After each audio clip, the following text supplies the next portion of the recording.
Pa so njeni strokovnjaki prepričani, da so koristi cepljenja bistveno večje od morebitne nevarnosti. Podjetje Janssen, ki sodi pod Johnson & Johnson, zdaj je spustilo dobave cepiva članicam. Tiste, ki so prve pošiljke že dobile, kot Slovenija, in so ga zadrževali v skladiščih do odločitve, koristi cepljenja so večje kot... Kaj bi se zdrav človek cepil? Je sicer prišlo potem, ko so v ZDA do 13. aprila odkrili 8 primerov krvnih strdkov, cepili pa so sicer že več kot 7 milijonov ljudi.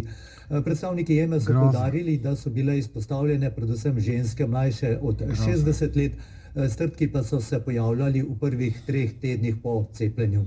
Današnja odločitev je za Unijo zelo pomembna, ker bo tako lahko verjetno začela z množično uporabo že 4. cepiva, ki je dobilo dovoljenje za uporabo na trgu Evropske unije. Hvala za vse te podrobnosti, hvala Igorju Juriču in seveda lep pozdrav v Bruselj. Zdaj pa nazaj k nam, k slovenskim odzivom na novico iz Amsterdama. V studiu se mi je pridružila kolegica Urška Jereb. Pozdravljena. Legalizirana morija. Kaj torej pomeni pravkar prižgana zelena luč Evropske agencije za zdravila glede cepiva družbe Johnson & Johnson za potek cepljenja pri nas? Torej, definitivno gre za dobro novico. Najbolj se je že odzval minister za zdravje. Kakšne vedarije? Kako si upate to reči? Kakšne novinari? Našega obvladovanja epidemije.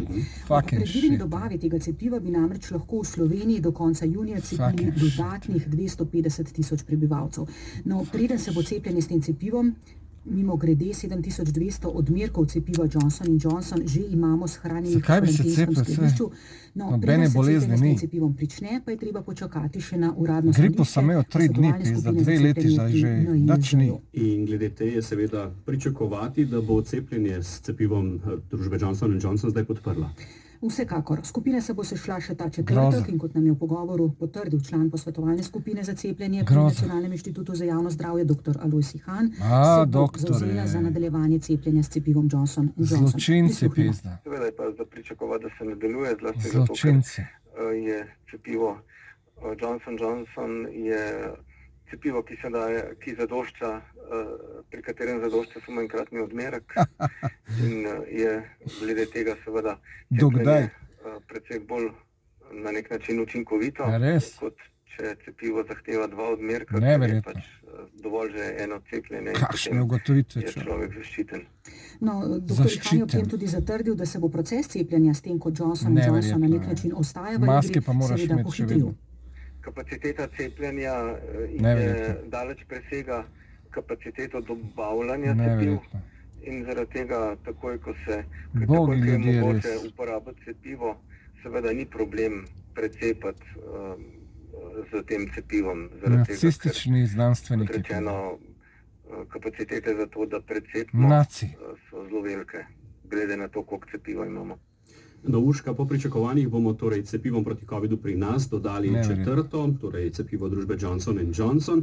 Se pa po nekaterih informacijah jutri nekoliko spreminja strategija cepljenja pri nas. Ne bo se spremenila ravno strategija, kot smo izvedeli, naj bi vlada na jutrišnji seji prilagodila oziroma na novo postavila prioritete.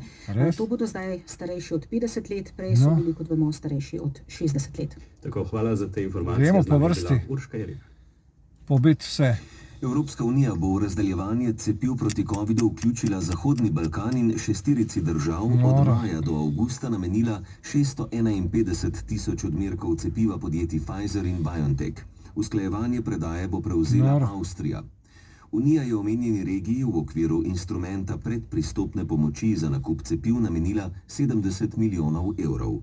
Komisija je zavrnila skrbi, da sta Kitajska in Rusija prek tako imenovane cepilne diplomacije že okrepili svoj vpliv v regiji. Zdaj pa poglejmo v Rusijo, kjer je skupno število primerov okužbe s koronavirusom preseglo 4 milijone 700 tisoč, novih primerov pa se zmanjšuje.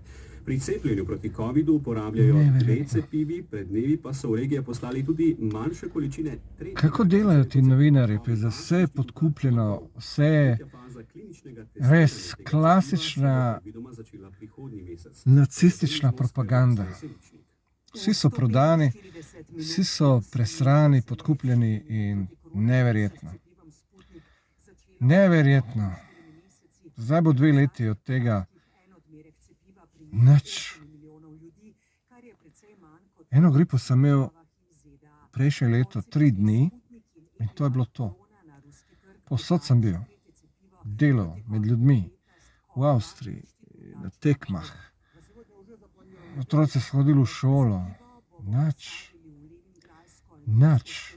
Nobeden ni bil bolan, razen gripe, ki smo jo prenesli na nogah, in otroci, in jaz, in vsi. Ker smo zdravi. Ta virus ubija in napada starejše in ljudi s povezanimi boleznimi. Da se jih kapitalisti znebijo, ker so strošek za njih, da bi imeli čim več dobička. Zaradi tega izdelujejo ta cepiva, teste, ki so vsi naštimani, da kažejo okuženost in da to traja. To izredno sranje, da traja, dokler oni ropajo in terorizirajo ljudi. Novinarji pa sodelujo neverjetno pokvarjeno s tem sistemom. Redki, ampak res redki so se uprli povsod.